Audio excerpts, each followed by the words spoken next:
Friends, আসসালামু আলাইকুম। আজকের ভিডিওতে এক্সেলের ভেলুকাপ ফাংশনের কাজ দেখাবো, কিভাবে ভেলুকাপ ফাংশনের কাজ করবেন আপনারা। এখানে একটা শীট দেখতে পাচ্ছেন, আইডি নাম্বার, নেম, ওয়ার্কারের নাম, ওয়ার্কারের অ্যাড্রেস এবং ওয়ার্কারের ডিপার্টমেন্ট, কে কোন ডিপার্টমেন্টে রয়েছে এমপ্লয়ি, আর হচ্ছে স্যালারি, এমপ্লয়ীদের স্যালারি। তো এখন ভেলুকাপের কাজটা কিভাবে করবেন আমি আপনাদের দেখে দিচ্ছি। এখানে একটা চার্ট নিচ্ছে, নেম এবং স্যালারি। তো এই স্যালারির অপশনে নিচের ঘরে ক্লিক করবেন, ক্লিক করে ইকুয়াল টু ক্লিক করবেন। এরপরে এখানে লিখবেন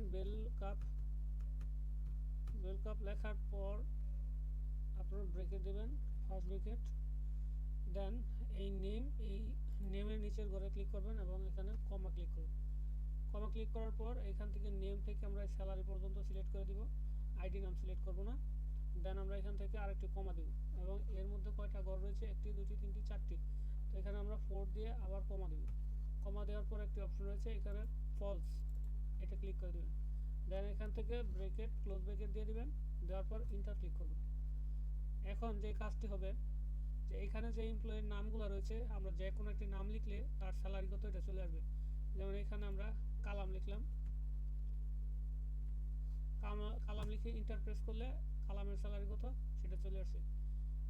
আমরা যদি নিচের ঘরে যদি এখানে রিমি লিখি, রিমি লিখলাম, লিখে এখান থেকে আমরা টান দিলে রিমির স্যালারি কত সেটা চলে আসবে। যদি না আসে তাহলে যে কাজটা করতে হবে, এভাবে যদি না আসে তাহলে এখানে রিমি এই ঘরটা পর্যন্ত টেনে দিতে হবে, দেন ইন্টার।